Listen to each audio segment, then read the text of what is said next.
Pour ceux qui veulent suivre ce matin dans ce que l'Esprit m'a donné pour vous, je vous inviterai à tourner dans l'Épître aux Romains, chapitre 15. Nous allons lire à partir du verset 25. Dans l'Épître aux Romains, chapitre 15, nous allons lire à partir du verset 25 au verset 27 pour débuter. Je vous dirais que c'est un beau sujet dans lequel l'Esprit veut nous diriger ce matin, ce qu'il a mis dans mon cœur pour l'Église. C'est un sujet assez, comment je pourrais dire, assez important, puis c'est pas quelque chose qu'on s'arrête souvent. Comme on le sait, la parole de Dieu est la source de toute sagesse, elle est la source de toute intelligence et aussi la source de toute bonne conduite en toutes choses.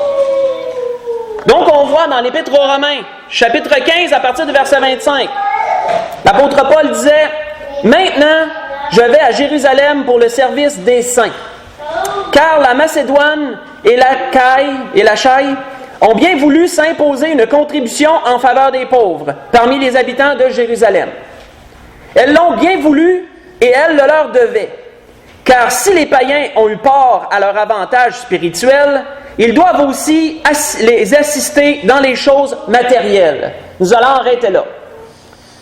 Lorsque nous analysons le contexte de cette situation, frères et sœurs, nous trouvons que l'apôtre Paul, qui avait évangélisé partout dans les contrées en dehors de la ville de Jérusalem, en dehors du territoire même d'Israël, avait amené beaucoup de gens dans la foi. Il avait amené beaucoup de gens au pied de la croix, comme nous disons dans notre jargon, de notre Seigneur Jésus. Ils avaient reçu le Seigneur dans leur vie, ils avaient choisi de vivre pour lui.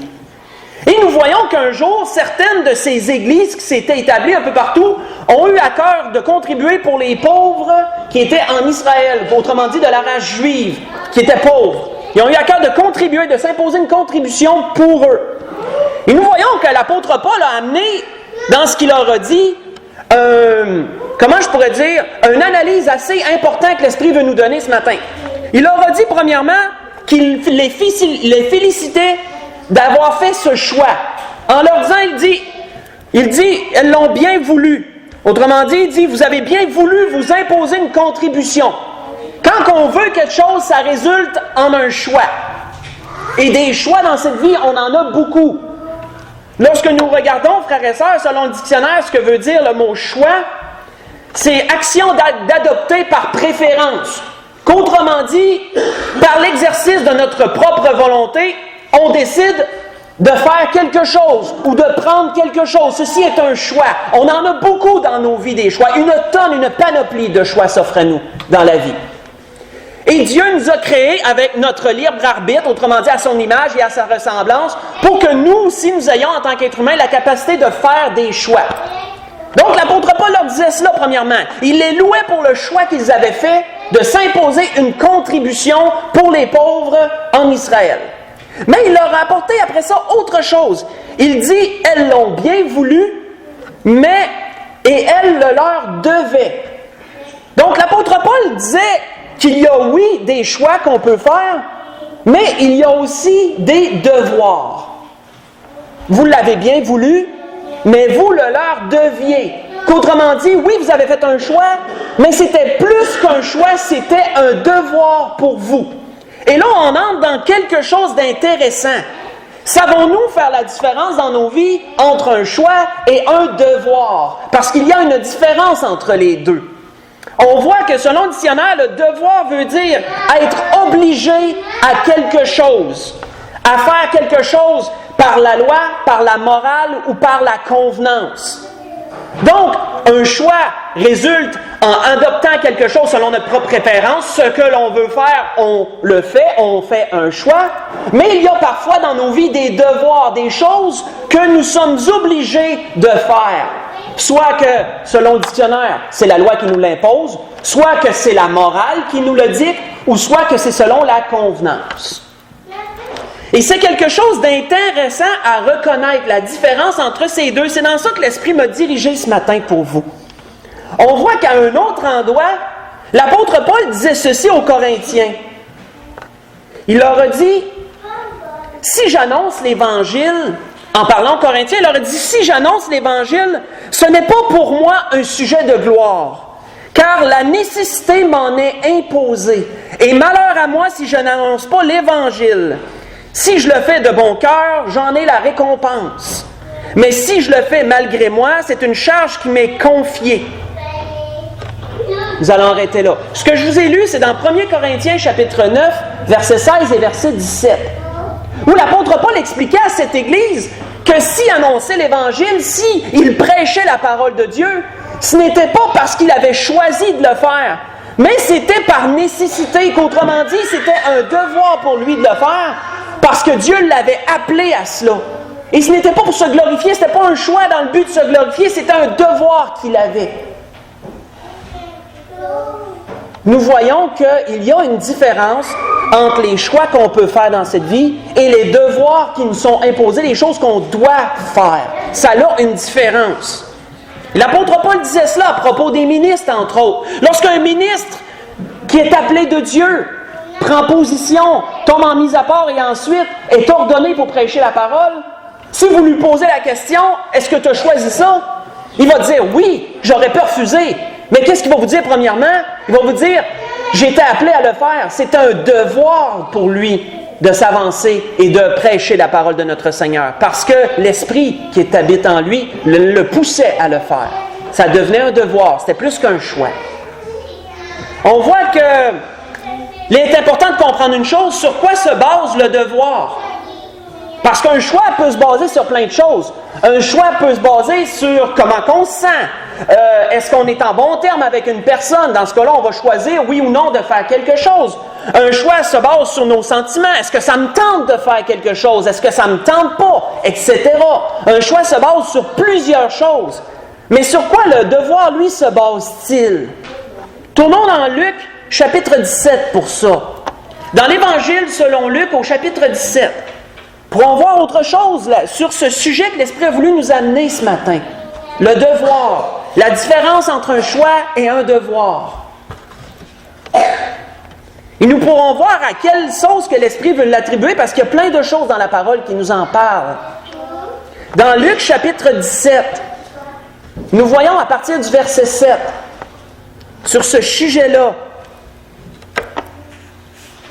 le Seigneur Jésus apportait un enseignement à ceux qui l'écoutaient. Il leur a dit ceci. « Qui de vous, ayant un serviteur qui laboure ou paie les troupeaux, lui dira quand il revient des champs, « Approche-toi vite et mets-toi à table. » Ne lui dira-t-il pas au contraire, « Prépare-moi à souper, ceins-toi, sers-moi jusqu'à ce que j'ai mangé et bu, et après cela, toi aussi tu mangeras et tu boiras, disait le Seigneur. » Il dit ensuite, doit-il de la reconnaissance à ce serviteur parce qu'il a fait ce qui lui avait été ordonné?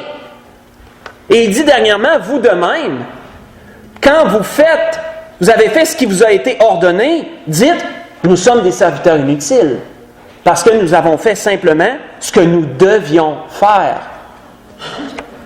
Qu'est-ce que le Seigneur nous disait ici? Le devoir ne s'appuie pas sur nos sentiments. Le devoir ne s'appuie pas sur nos choix, sur le fait qu'on veut, oui ou non, faire quelque chose. Le devoir s'appuie uniquement sur l'ordre qui est donné. Lorsqu'on sait que quelque chose doit être fait, c'est pour nous un devoir de le faire. Le devoir, lui, il fait fi des émotions, fait fi des sentiments. Quand que c'est un devoir, on le fait parce qu'on doit le faire, tout simplement. Et le devoir ne cherchera pas nécessairement à avoir une reconnaissance pour autant. Un choix, on peut faire un choix dans ce sens. Quand on fait un choix, on peut dire, si la personne m'est reconnaissante, oui, je vais faire un tel choix pour une telle chose. Mais quand c'est un devoir, tu ne chercheras même pas à avoir de la reconnaissance. Tu fais simplement ce que tu dois faire. C'est aussi simple que ça. C'est une différence. Sur quoi s'appuie le devoir? Sur l'ordre qui est donné, sur le fait de devoir faire quelque chose, justement. C'est uniquement sur cela que s'appuie le devoir. Si vous voulez lire pendant la semaine, si vous voulez faire une étude de ces choses, vous pourrez voir dans le livre d'Ézéchiel, chapitre 33, lirez à partir du verset 6 au verset 8. Vous pourrez voir un exemple de ce que l'Esprit veut donner ce matin. Une différence entre un choix et un devoir. Ou dans Ézéchiel, il nous est mentionné brièvement que Dieu un jour a appelé son prophète et lui a demandé d'avertir le méchant sur une telle chose. Et il a dit à son prophète, il dit, si je t'avertis, si je te dis, parle au méchant, il dit lui telle et telle chose, tu dois allez le faire. C'est ce que le Seigneur avait dit à son prophète. Tu dois le faire. Il n'a pas dit, tu as le choix, fais-le ou ne le fais pas. Il a dit, tu dois le faire. Il lui disait donc quoi? Ça devient un devoir de faire cette chose-là. Ce n'est plus un choix. Vous savez, parfois, le pasteur a des choses à apporter à l'Église. Et on peut peut-être, en tant que membre de l'Église, on peut parfois se dire, c'est sûrement un choix qu'il a fait. Il a apporté ça parce qu'il voulait l'apporter. Non, je peux vous dire que le serviteur qui est poussé par le Saint-Esprit n'apportera pas un message par choix. Il va apporter le message par devoir, parce que l'Esprit lui dicte ce qu'il a à dire et il doit le faire. C'est une obligation de donner ce que l'Esprit veut donner à l'Église et non un choix. Voyons-nous qu'il y a une différence entre les deux. Mais la portion qui est intéressante dans ce que l'Esprit veut nous diriger dans ce sens, c'est dans quel domaine le devoir s'applique-t-il dans nos vies? Il y aurait une foule de choses où on pourrait démontrer que dans nos vies, il y a plus que des choix, il y a des devoirs. Et l'Esprit veut nous conduire dans 3 volets différents dans ce sens. Et j'aime bien la définition que le dictionnaire a donnée du devoir, parce que c'est dans ces 3 volets-là que l'Esprit veut nous diriger. Qu'on voit que le dictionnaire disait que le devoir, c'est une obligation qui est dictée soit par la loi, soit par la morale, ou soit par la convenance. Tournons premièrement dans Romains chapitre 13. Nous pourrions voir premièrement ce premier volet. Comment que la loi dit des choses. Et quel est notre devoir dans ce sens? Dans l'Épître aux Romains, chapitre 13.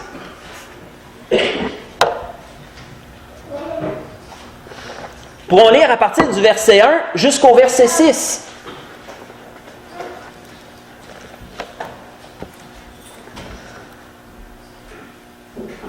On voit que l'apôtre Paul enseignait cette Église, l'Église de Rome, et lui a dit ceci, il dit que toute personne soit soumise aux autorités supérieures.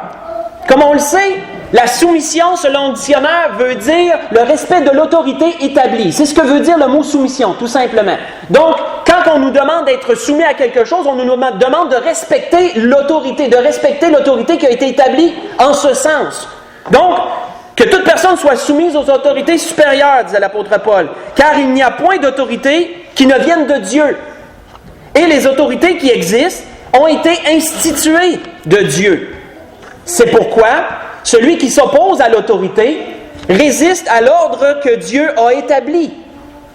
Et ceux qui résistent attireront une condamnation sur eux-mêmes. Ce n'est pas pour une bonne action, c'est pour une mauvaise que les magistrats, autrement dit les autorités de ce monde, policiers, etc., les juges, tous ceux-là sont appelés des magistrats. C'est pour une mauvaise action que les magistrats sont à redouter. Veux-tu ne pas craindre l'autorité, disait l'apôtre Paul. Fais le bien et tu auras son approbation. Le magistrat est serviteur de Dieu pour ton bien, mais si tu fais le mal, crains, car ce n'est pas en vain qu'il porte l'épée, étant serviteur de Dieu pour exercer la vengeance et punir celui qui fait le mal. Il est donc nécessaire d'être soumis, non seulement par crainte de la punition, mais encore par motif de conscience envers Dieu. Et ça, c'est intéressant, frères et sœurs, par motif de conscience envers Dieu. Parce que le devoir nous est dirigé par l'obligation de faire une chose en question, mais aussi par notre conscience. C'est notre conscience qui va nous pousser à dire qu'on doit faire quelque chose. Parce qu'on nous l'a enseigné comme ça et nous savons que c'est la bonne marche à suivre. Ça devient pour nous un devoir et la conscience va nous dicter cela. Par motif de conscience envers Dieu, nous accomplissons nos devoirs envers la société. Un devoir, frères et sœurs, n'implique pas nécessairement qu'il y ait quelqu'un derrière vous pour vous surveiller, pour vous obliger à faire une chose. Un devoir, c'est nous qui se l'imposons nous-mêmes.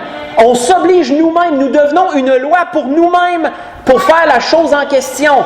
Le respect des autorités, c'est un exemple de devoir.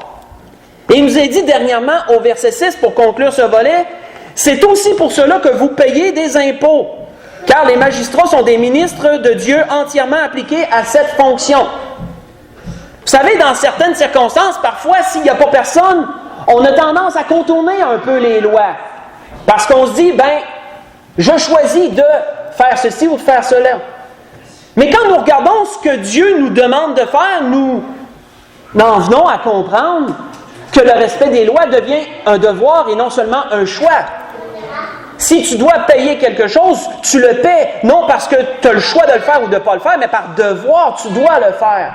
Et ici, en est-il des limites de vitesse? Et je pourrais donner une foule d'exemples de tout ce qui est rapport avec les lois. Le devoir que nous impose la loi. Mais il y a d'autres sens dans lesquels l'Esprit veut nous diriger dans cela.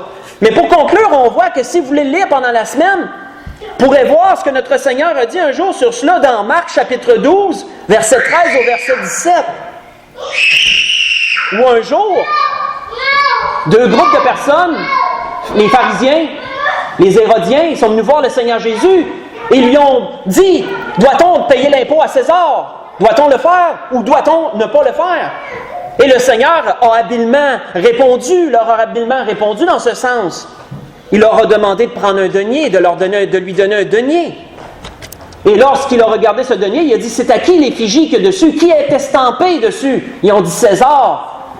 Donc, rendez à César ce qui est à César et rendez à Dieu ce qui est à Dieu. Qu'est-ce que le Seigneur disait? Le devoir. Lorsqu'on doit faire quelque chose, on le fait, tout simplement. Mais il y a d'autres sujets dans lesquels l'Esprit veut nous diriger dans ce sens. On pourrait tourner également dans 1 Jean, chapitre 2. Parce qu'on a vu que la loi nous impose certains devoirs. On a un devoir envers la loi.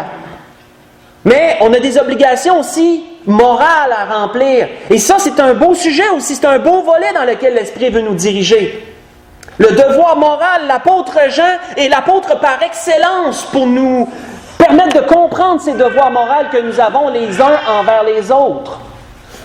L'apôtre Jean, nous savons que c'est l'apôtre de l'amour, a été surnommé l'apôtre de l'amour, parce qu'il était tellement proche du Seigneur, de son vivant, il avait compris beaucoup de choses en ce sens. Et nous voyons dans 1 Jean, chapitre 2, qui nous parle de certains devoirs, entre autres. Il nous dit ceci, 1 Jean, chapitre 2, à partir du verset 3. Il dit, « Si nous gardons ses commandements, nous savons par cela que nous l'avons connu. » Que oui, celui qui a connu le Seigneur Jésus comme son sauveur, ça va se manifester dans sa vie. Comment? Parce que ça va être une personne qui va garder les commandements de notre Seigneur. Et voyant cette personne-là marcher, voyant son exemple de vie, nous pouvons reconnaître que oui, le Seigneur habite en ces personnes-là. C'est ce que l'apôtre Jean dit. Si nous gardons ses commandements, nous savons par cela que nous l'avons connu. C'est une certitude pour nous-mêmes et ça devient une certitude pour ceux qui nous regardent vivre, qui regardent notre conduite.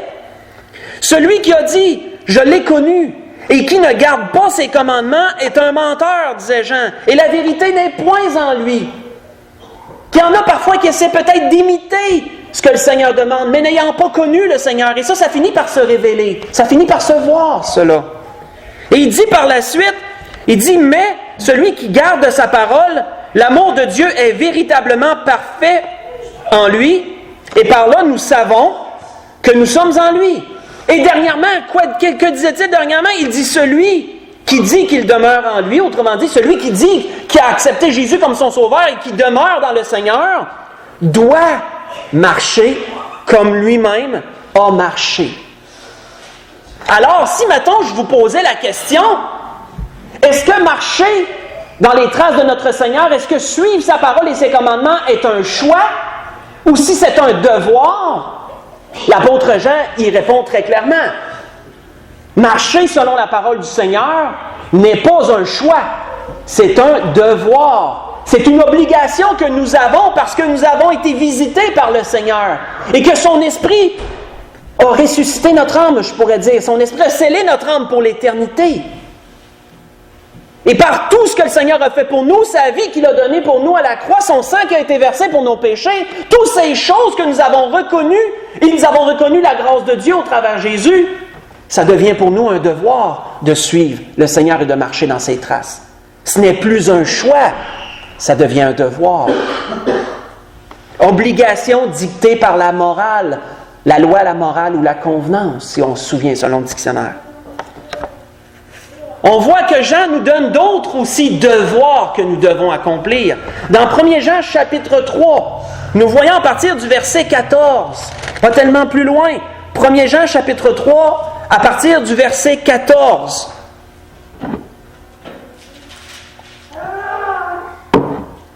Il dit, « Nous savons que nous sommes passés de la mort à la vie parce que nous aimons les frères. L'amour que nous allons dégager envers l'autre est une démonstration de l'amour que, premièrement, Dieu nous a donné et que nous avons connu. Celui qui n'aime pas demeure dans la mort. Quiconque est son frère est un meurtrier, disait Jean, qui allait très loin dans ce sens. Et vous savez, disait-il, qu'aucun meurtrier n'a la vie éternelle demeurant en lui. Si Jean était si sévère, c'est parce qu'il faisait référence à Caïn et Abel, les deux qui ont débuté l'humanité, les deux enfants de ses parents qui sont Adam et Ève, où un a haï son frère l'autre et ça l'a poussé à quoi? Ça l'a poussé un jour à lui enlever la vie. Donc Jean disait comment je pourrais dire, en allant plus loin, en allant vraiment à l'extrême, que celui qui a son frère est un meurtrier. Autrement dit que la haine, comment la haine peut repousser l'amour et nous amener à des actions extrêmes qui ne sont pas de Dieu, mais pas du tout. Mais il disait par la suite, nous avons connu l'amour en ce qu'il a donné sa vie pour nous. Et que disait-il dernièrement? Nous aussi, nous devons donner notre vie pour les frères, disait Jean. Donc, si je vous demande, est-ce que c'est un choix d'être là pour notre frère dans le Seigneur ou est-ce un devoir? Jean le répond très clairement. L'amour qu'on doit se donner les uns aux autres dans le Seigneur premièrement, mais aussi envers tous. Tu aimeras ton prochain comme toi-même, on en a parlé la semaine passée. Le prochain, c'est tout le monde excepté nous-mêmes. Mais l'apôtre Paul disait dans Galates, chapitre 6, dans les derniers versets, il a dit... Faites du bien à tous, mais surtout envers les frères dans la foi. Comment que nos frères et sœurs dans le Seigneur, nous sommes une famille dans le Seigneur. Et je ne parle pas de dénomination particulière. Tous ceux qui ont confessé Jésus-Christ comme leur Sauveur et Seigneur sont dans la famille de Dieu, sont des frères et des sœurs dans le Seigneur. Et Jean a dit, si nous avons connu l'amour, Dieu nous a aimés. Peu importe qui nous étions, ne pas regarder à notre race, ne pas regarder à notre culture, peu importe ce qu'on a eu, il nous a aimés parce que nous sommes ses créatures et est devenu ses enfants au travers de Jésus-Christ. Il dit, si Dieu vous a aimé de cette façon-là, vous devez, vous aussi, aimer vos frères. Et pour nous dire nos sœurs aussi. Est-ce que nous pouvons choisir d'aimer? Non. Aimer, c'est un devoir, ce n'est pas un choix. C'est une obligation dictée par la morale que notre Seigneur Jésus nous a enseignée et qu'il est venu lui-même établir ici-bas en donnant sa vie. On voit que Jésus a dit un jour ceci. Il dit, il n'y a pas de plus grand amour, disait le Seigneur, que de donner sa vie pour ses amis. Vous voyez ça dans Jean chapitre 15, verset 13. Le Seigneur a aimé, qui a donné sa vie pour nous. Il a démontré à quel point l'amour, jusqu'où l'amour avait. Donner sa vie les uns pour les autres, ce n'est pas un choix, c'est un devoir que nous avons. Et comment donnons-nous notre vie pour nos frères et nos sœurs? C'est dans des temps-là pour eux.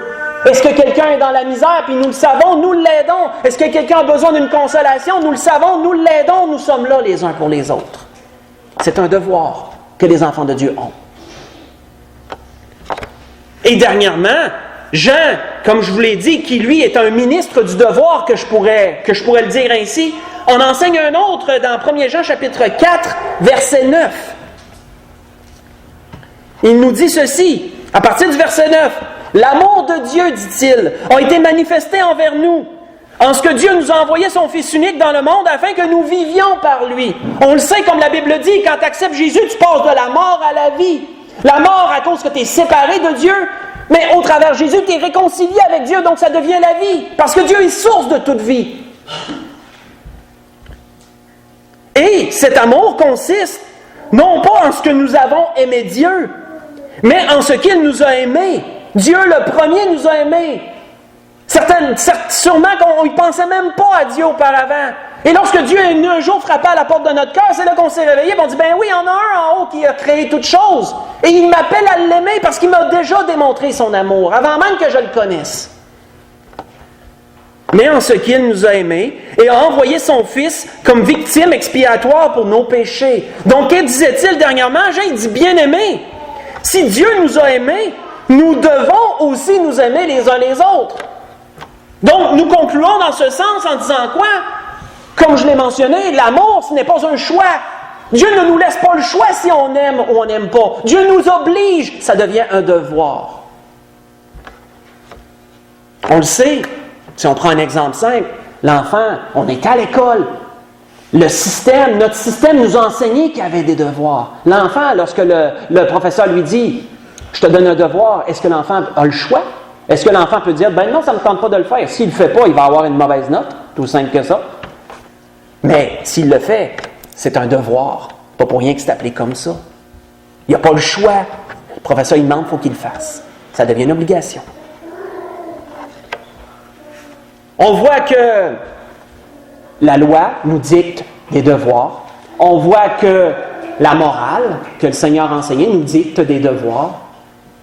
Mais on voit aussi que la convenance nous en dicte d'autres. Et c'est un dernier volet intéressant, ça aussi. Mais comprenons bien, c'est quoi une convenance?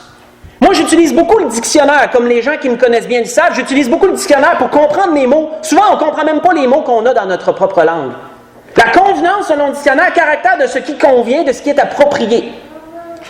Il est convenable de prier avant de manger. Pourquoi? C'est dans la bonne ordre des choses, c'est dans la bienséance. Je vous donne un exemple. Quand c'est dans le bon ordre des choses, c'est une convenance. Ça doit aller comme ça, en termes simples. La convenance, elle s'impose, elle est ancrée dans plusieurs sens, elle est impliquée dans plusieurs sens. Il y a des convenances, mettons, de l'Église envers le pasteur, il y a des convenances du pasteur envers l'Église, mais la convenance dans laquelle l'Esprit m'a dirigé, j'ai trouvé ça particulier, c'est par rapport au couple. Par rapport au couple. On parle de la fête des mères ce matin. Pour être mère, ça prend un couple. Ça prend un homme et une femme. Par rapport au couple, il y a des convenances. Et qui dit convenance, dit devoir. Qu'il n'y a pas juste des choix dans un couple, il y a des devoirs. On voit que l'apôtre Paul disait ceci à l'église de Corinthe. Juste, je vous dictais un verset. Il leur a dit que le mari rende à sa femme ce qu'il lui doit. Et que la femme agisse de même envers son mari. Vous voyez ça dans 1 Corinthiens, chapitre 7, verset 3. Qu'il rende à sa femme ce qu'il lui doit. Dans un couple, il y a des choix, mais dans un couple, il y a des devoirs. Des devoirs l'un envers l'autre. Ça tombe bien, on a célébré un mariage la semaine passée. Donc, ça a été relevé, ça, dans le mariage un peu. Comme on le sait, brièvement, l'apôtre Paul apportait aux Corinthiens dans ce sens pour des devoirs physiques que l'un a envers l'autre. Dans un couple, il y a des besoins, dit-on, charnels, on n'ira pas plus loin que ça, et ils ont un devoir, l'un envers l'autre, de se combler mutuellement. La femme a-t-elle besoin de consolation, a-t-elle besoin d'affection, sans que ça aille pour autant plus loin? L'homme a le devoir de la combler dans ce sens. L'homme a-t-il des besoins, comme nous le savons, un petit peu plus poussés? La femme a le devoir de combler son mari dans ce sens. Et les deux se respectent mutuellement et ça fait un beau tout. Ils ont des devoirs l'un envers l'autre. Ça va plus loin qu'un choix, ça. C'est une obligation l'un envers l'autre. Mais on voit que la parole nous amène aussi qu'ils ont des devoirs physiques l'un envers l'autre, mais que les couples ont aussi des devoirs moraux l'un envers l'autre. Il y a une bonne convenance dans le couple à suivre. Tournons dans Éphésiens chapitre 5. Tournons dans Éphésiens chapitre 5. Nous sommes, en allant tranquillement vers la conclusion du message que l'Esprit m'a donné ce matin. C'est le dernier volet dans lequel l'Esprit m'a dirigé. On parle de devoirs jusqu'à présent. Dans Éphésiens chapitre 5, à partir du verset 22, premier verset fait frissonner toutes les femmes. Mais nous allons l'expliquer. L'Esprit a encore de belles choses à donner dans cet endroit. Nous voyons qu'il nous est dit à partir du verset 22 jusqu'au verset 24, c'est l'apôtre Paul qui a, comment je pourrais dire, expliqué c'est lui qui a été le principal à expliquer les devoirs que l'un avait envers l'autre. Moral aussi, il a dit ceci, Il a dit, « Femme, que chacune soit soumise à son mari comme au Seigneur. Car le mari est le chef de la femme, comme Christ est le chef de l'Église, qui est son corps, et dont il est le sauveur. Or, de même que l'Église est soumise à Christ, de même, les femmes aussi doivent être soumises à leur mari en toutes choses. » On le sait de nos jours, avec l'émancipation de la femme et tout ça, c'est un verset que les femmes n'aiment pas. Parce qu'il a été mal compris et surtout mal utilisé par les hommes, et ça l'a amené ce que ça a aujourd'hui. Ce que l'apôtre Paul voulait simplement amener, on a parlé de soumission aux autorités tantôt, respecter l'autorité établie. Dieu a créé l'homme en premier, les hommes et les femmes ont chacune leur aptitude. Dieu demande à la femme de respecter l'autorité de l'homme. Tout simplement cela. Mais l'homme, si l'homme comprend bien son rôle dans le foyer, et si pour lui, là, il se fait un devoir de l'accomplir, ça ne sera vraiment pas difficile pour la femme d'accomplir ce que Dieu lui demande. On voit qu'il nous est dit à partir du verset 25, « Marie, que chacun aime sa femme, comme Christ a aimé l'Église, et s'est livré lui-même pour elle. » On en a parlé dernièrement de son mariage. Et si on lit au verset 28, si on continue plus bas au verset 28, il dit « C'est ainsi que le mari doit aimer sa femme comme son propre corps. » Avez-vous remarqué? C'est ainsi que le mari doit aimer sa femme comme son propre corps. Est-ce que c'est un choix pour le mari d'aimer sa femme? Non, c'est un devoir. C'est une obligation morale. Il ne peut pas passer à côté. Il ne peut pas dire aujourd'hui, non, aujourd'hui je ne file pas pour ça, ça ne me tente pas. C'est un devoir. Celui qui aime sa femme s'aime lui-même. Car jamais personne n'a haï sa propre chair, mais il la nourrit et en prend soin. Comme Christ l'a fait pour l'Église, parce que nous sommes membres de son corps. Si vous voulez le lire pendant la semaine, vous pourrez voir, entre autres, ce que l'apôtre Pierre dit à propos des femmes. L'apôtre Pierre aussi extrapole dans ce sens dans 1 Pierre chapitre 3, verset 1 au verset 6. Mais qu'est-ce qu'il dit à propos des hommes? Pierre, lui, nous dit ceci à propos des hommes. Il dit, « Marie, montrez à votre tour de la sagesse dans vos rapports avec votre femme, comme avec un sexe plus faible. Honorez-la comme devant hériter avec vous de la grâce de la vie, qu'il en soit ainsi, afin que rien ne fasse obstacle à vos prières, disait Pierre. 1 Pierre, chapitre 3, verset 7. Que l'homme a une charge encore plus grande que celle qui est demandée à la femme. Il a le devoir d'aimer sa femme en toutes choses. Et s'il remplit ce devoir, il n'y aura pas d'obstacle dans ses prières à lui. C'est une condition que l'apôtre Pierre a apportée, une condition pour l'homme. Si l'homme ne remplit pas son rôle, il met une charge sur sa femme qui a déjà la charge de respecter son autorité. S'il ne le fait pas, ses prières s'en trouvent affectées et certainement la communion qui s'ensuit. Beaucoup se posent des questions, frères et sœurs, à propos de ce que l'apôtre Paul a dit. Certains ont dit comment qu'un homme célibataire qui n'avait pas de femme, qui n'a jamais été marié, pouvait connaître si bien les couples et la façon que les choses devaient être. Comme nous le savons, l'apôtre Paul avait été touché par le Seigneur d'une façon particulière. Il avait reçu de grandes révélations de la part du Seigneur. Il était le mieux placé. Lui qui pouvait parler d'une façon objective, n'ayant pas vécu cela, mais ayant certainement vu beaucoup de choses, pouvait parler objectivement de tout cela. Il y a une parenthèse que je voudrais rouvrir et refermer, qui je crois peut nous donner un éclairement.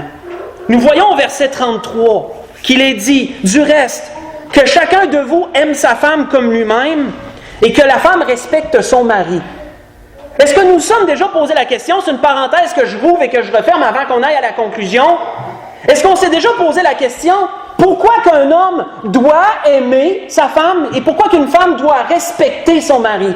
Pourquoi à l'homme est-il demandé d'aimer et à la femme est-il demandé d'être soumise, de respecter? Il y a une raison pourquoi l'apôtre Paul a attribué l'amour spécifiquement à l'homme et le respect spécifiquement à la femme. Il y a une raison pour cela.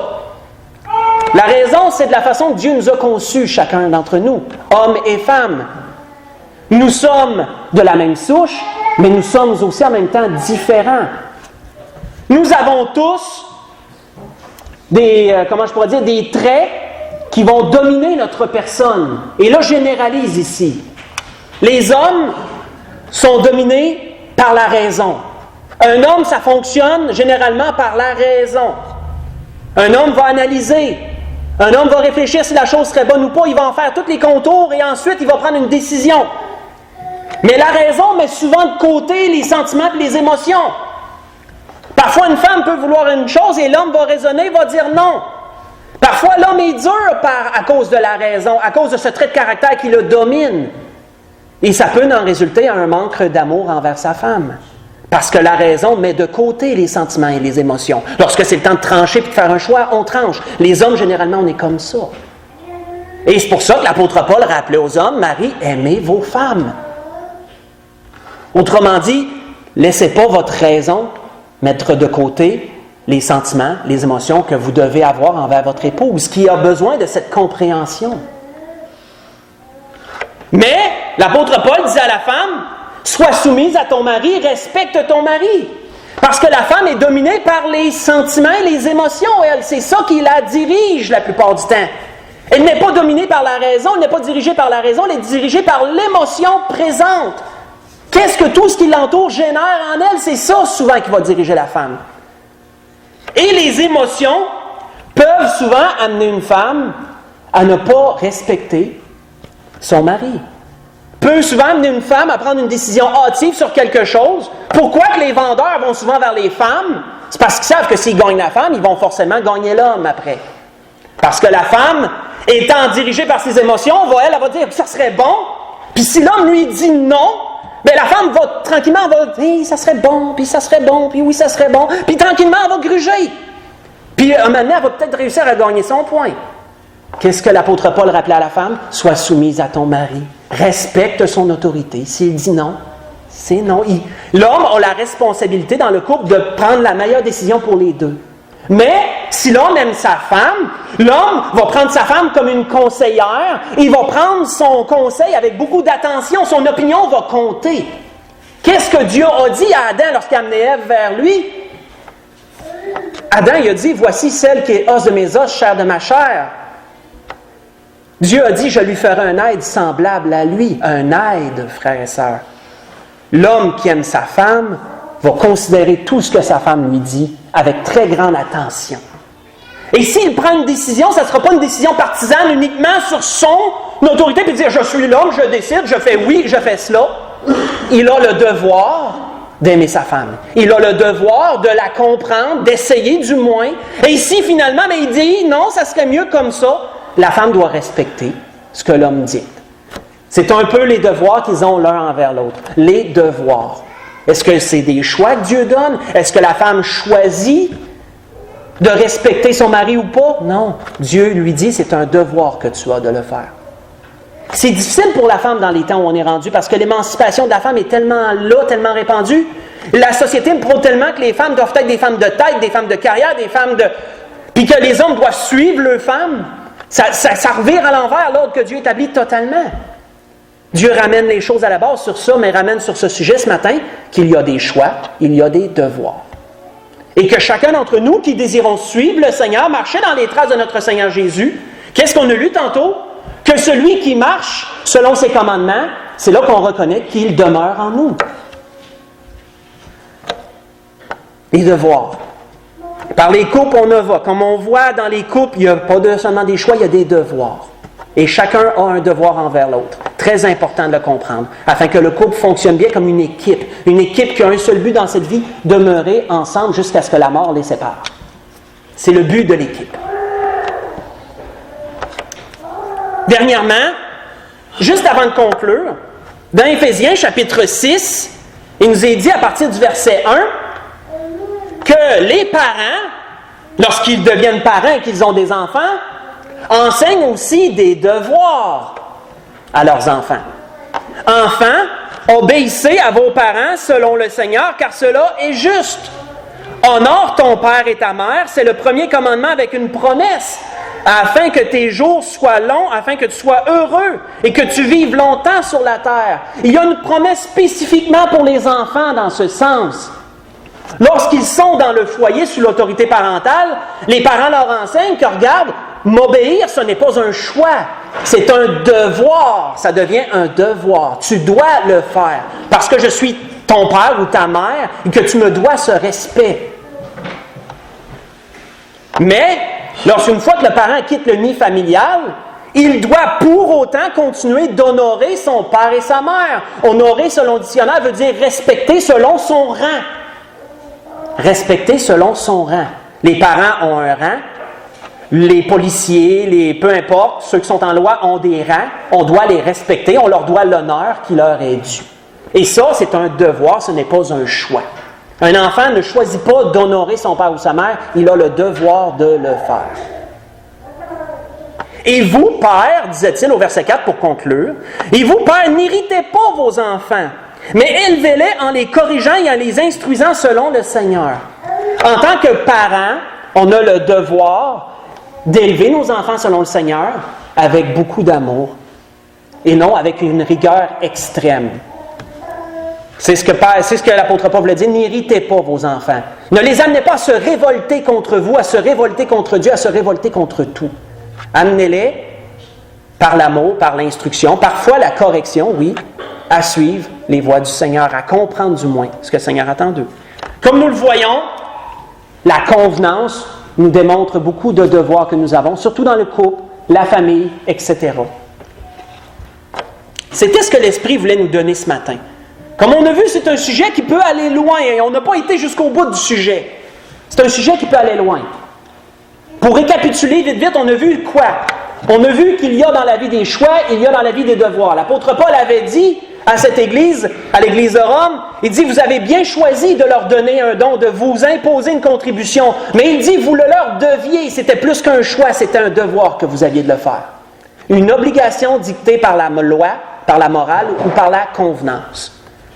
Et ensuite, l'apôtre Paul a apporté l'exemple aux Corinthiens qui dit, si j'ai choisi de prêcher, c'est un devoir que j'ai d'apporter l'Évangile. La nécessité m'en est imposée. Et c'est ça qu'il y a dans chacun d'entre nous. Lorsque nous désirons suivre le Seigneur et nous désirons accomplir sa volonté à toute chose, la conscience va nous imposer certaines choses. Notre conscience, qui a été dirigée par l'Esprit de Dieu, qui a été alimentée, nourrie, informatisée, etc. Tout ce que je pourrais dire dans ce sens. On a vu dans quel sens s'en va le devoir, envers la loi, envers la morale, etc. Et pour conclure ce matin, ce que l'Esprit voulait nous donner, tournons dans Romains chapitre 13 pour conclure. Il y avait 2 versets que nous n'avions pas lus, et c'est avec cela que nous allons conclure. Ce que l'Esprit voulait donner ce matin dans ce sens. Verset 7, seulement un seul verset. Romains chapitre 13, verset 7.